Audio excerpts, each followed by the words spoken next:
Japan वाले ये research कर रहे हैं कि पानी में से हाइड्रोजन को अलग कैसे किया जाए। पानी में जिस दिन वो पानी में ऑक्सीजन से अलग हाइड्रोजन कर लेंगे, उस दिन पानी से गाड़ियां चलनी शुरू हो जाएंगी। उस अमेरिका में मेडिकल साइंस में रिसर्च चल रही है और शायद बन गया है आर्टिफिशियल ब्लड।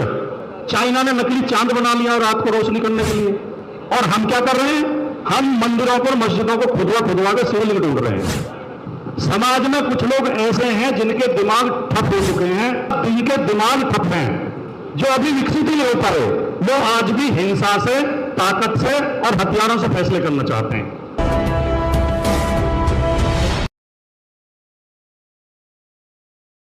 कबीर साहब ने एक बात कही थी कि सब कहते हैं कागज लेखी, मैं कहता हूं आंखन देखी। जो हमारा विषय है हिंसा मुक्त भारत, इसमें मैं अपने अनुभव की बात कहना चाहता हूं, किताबों की बात नहीं। मैं मानता हूं कि ये हिंसा, ये अन्याय, ये नफरत, ये वर्ग विभाजन, इसकी एक ही वजह है, ठप दिमाग। मेरे शब्द को आप समझने की कोशिश करना, ठप दिमाग। समाज में कुछ लोग ऐसे हैं जिनके दिमाग ठप हो चुके हैं, जिनके दिमाग सदियों पहले रुके हुए हैं, उनके दिमाग विकसित ही नहीं हुए।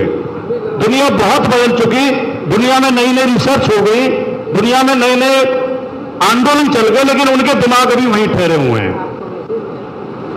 मनुष्य जाति का अगर हम इतिहास पढ़ें तो प्रारंभिक काल में मनुष्य और पशु में कोई अंतर नहीं था। मनुष्य भी पशु की तरह बिना कपड़ों के रहता था, बिना घरों के रहता था, बिना समाज के रहता था, बिना परिवार के रहता था। प्राचीन काल की अगर हम सब वो इतिहास पढ़ें या कहानियां पढ़ें तो भेड़िया और आदमी आमने सामने आ गए। अगर भेड़िया का दाव लग गया तो उसने आदमी को मार के खा लिया, और आदमी का दाव लग गया तो उसने भेड़िया को मार के खा लिया। हमारा हजारों साल का समय इस तरह गुजरा है।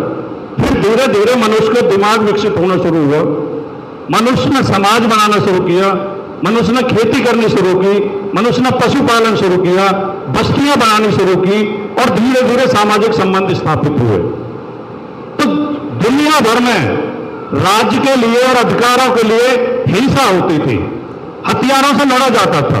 उस समय के जो भी हथियार थे, कभी पत्थरों से और पेड़ों की टहनियों से लड़ा जाता था, कभी फिर तलवारों से, तीरों से लड़ा जाने लगा, फिर बंदूकें आ गई, फिर बम आ गए।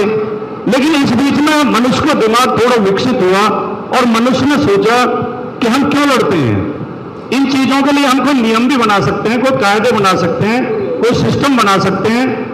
तो धीरे धीरे जो समाज शब्द हो गए और जो मनुष्य शब्द हो गए, उन्होंने हिंसा का सहारा लेना बंद कर दिया और ताकत से फैसले ना करके दिमाग से, विचार से फैसले होने लगे। लेकिन जो मैंने शुरू में कहा, जिनके दिमाग ठप हैं, जो अभी विकसित ही नहीं हो पाए, वो आज भी हिंसा से, ताकत से और हथियारों से फैसले करना चाहते हैं। लड़ाई की वजह और हिंसा की वजह ये है। इन लोगों के दिमाग विकसित करने पड़ेंगे। और आज दुर्भाग्य की बात यह है, जो सबसे ज्यादा चिंता की बात है, कि इस देश में आज जो मेन सिस्टम है, मेन सिस्टम क्या है? हमारे यहाँ 3 संस्थाएं हैं जिनसे लोकतंत्र चलता है, विधायिका, कार्यपालिका और न्यायपालिका, और चौथा स्तंभ कहते हैं लोकतंत्र का, इन्हीं के साथ मीडिया, जो हमारे मीडिया बंधु बैठे हैं। इन चारों जगह ठप दिमाग लोगों को बहुमत हो गया है। विधायिका में भी, कार्यपालिका में भी, न्यायपालिका में भी और मीडिया में भी ऐसे लोग बैठे हैं जिनकी बातें सुन के, आप टीवी चैनल खोलो, एंकर की भाषा आप सुनो। कहीं अब मैं पढ़ रहा था कि जापान वाले ये रिसर्च कर रहे हैं कि पानी में से हाइड्रोजन को अलग कैसे किया जाए। पानी में ऑक्सीजन और हाइड्रोजन होती है, तो हाइड्रोजन अगर अलग करने की विधि वो काफी हद तक उन्हें सफलता मिल गई है। जिस दिन वो पानी में ऑक्सीजन से अलग हाइड्रोजन कर लेंगे, उस दिन पानी से गाड़ियां चलनी शुरू हो जाएंगी, उस हाइड्रोजन की ऊर्जा में परिवर्तित करके हाइड्रोजन को, और ये डीजल पेट्रोल की जरूरत नहीं पड़ेगी। वो इस पर रिसर्च कर रहे हैं।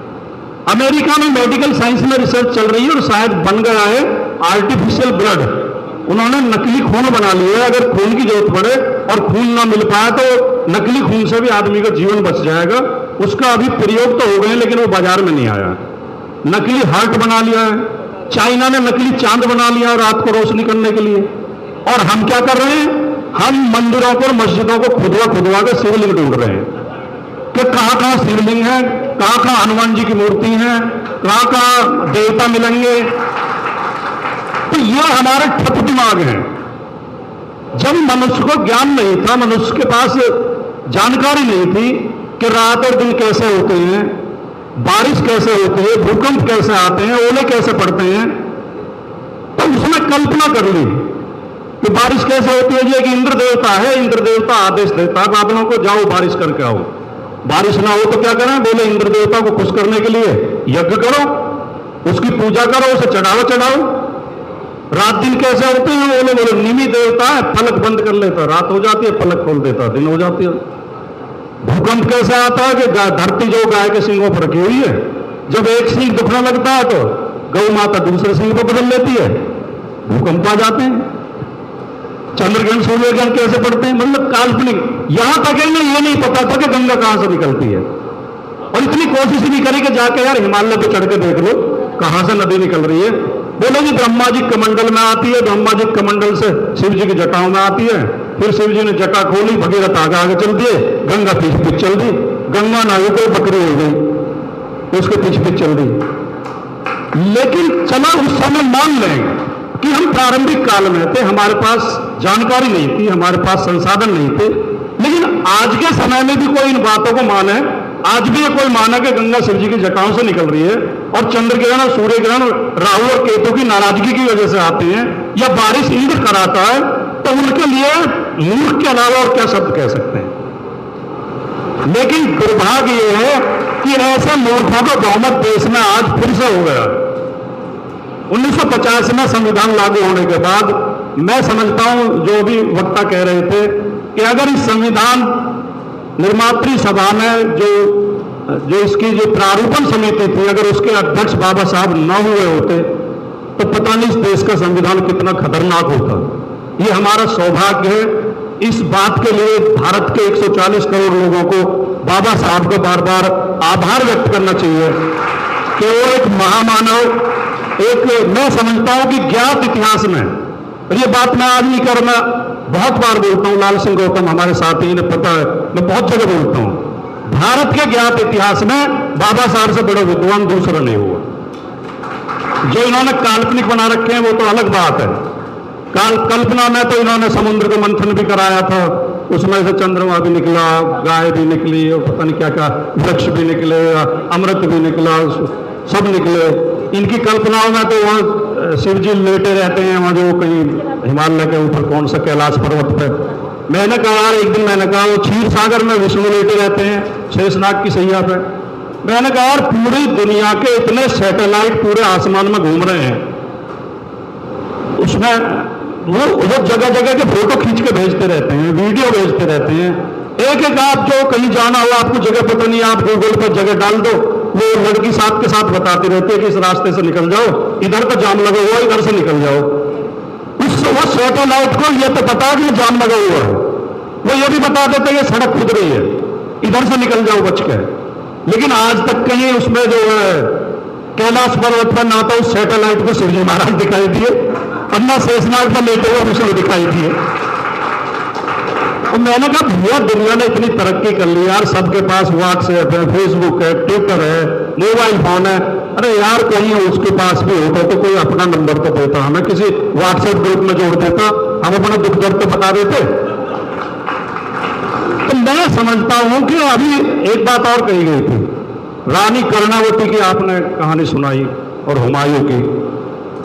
भारत के इतिहास में जो विदेशी आक्रमणकारी आए उनसे हमारे लोगों की लड़ाइयां हुई, चाहे 712 में सबसे पहले मोहम्मद बिन कासिम आया, उसके बाद महमूद गजनवी के आक्रमण हुए, मोहम्मद गौरी के हुए, बाबर आए 1526 में, पानीपत में लड़ाई हुई इब्राहिम लोदी की सेना से, और उसके बाद की लड़ाई राणा सांगा से उसकी लड़ाई हुई, बाबर की लड़ाई हुई, या शिवाजी से लड़ाइयां हुई औरंगजेब के जमाने में। मैं बहुत गंभीरता से, बहुत जिम्मेदारी के साथ कहना चाहता हूं, इस हॉल में जहां तक पढ़े लिखे लोग बैठे हैं, आप सबको जानकारी होगी, लेकिन मैं इस बात को दोहराना चाहता हूं कि भारत के इतिहास की एक भी लड़ाई ऐसी नहीं है जिसमें एक ओर सारे हिंदू खड़े हों और दूसरी ओर सारे मुसलमान खड़े हों।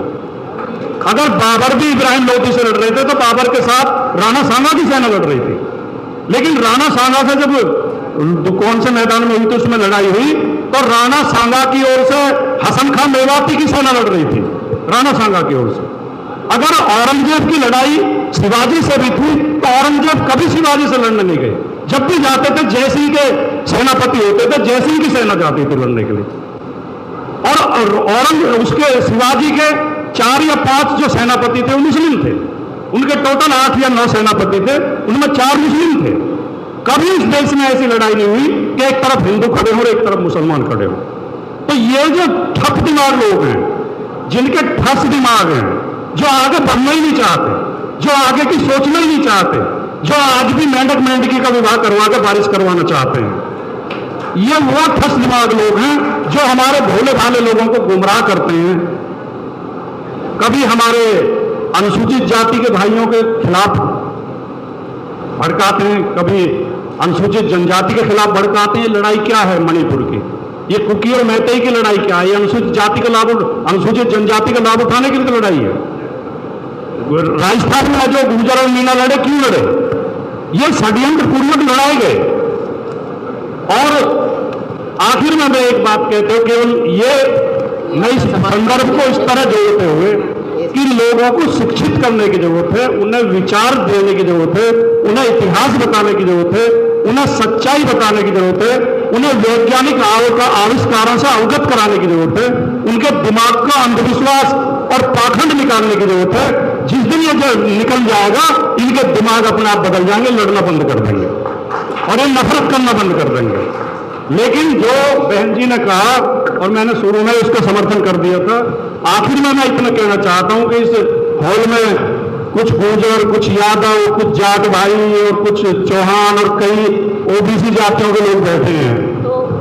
मैं उनसे कहना चाहता हूं कि वर्तमान में जो सरकारी भर्तियां हो रही हैं इस भारतीय जनता पार्टी के शासन में, चाहे उत्तर प्रदेश की हो चाहे सेंटर की हो, उन सब में सबसे ज्यादा अन्याय ओबीसी के साथ हो रहा है। आपके हक मारे जा रहे हैं, आपकी सीटें खाई जा रही हैं, आपके बच्चों को रोजगार से वंचित किया जा रहा है और आप मूर्खता में ढपली बजा रहे हो, उनकी जय जयकार कर रहे हो जो आपके शत्रु हैं। और जब तक ओबीसी समाज अनुसूचित जातियों और अनुसूचित जनजातियों के साथ भाईचारा बना के एक जमात नहीं बनाएगा, आपकी समस्याएं हल होने वाली भी नहीं है। तो साथियों, बहुत बहुत बधाई और बहुत बहुत शुभकामनाएं देते हुए इतना सुंदर आयोजन आपने किया। मुझे आदत है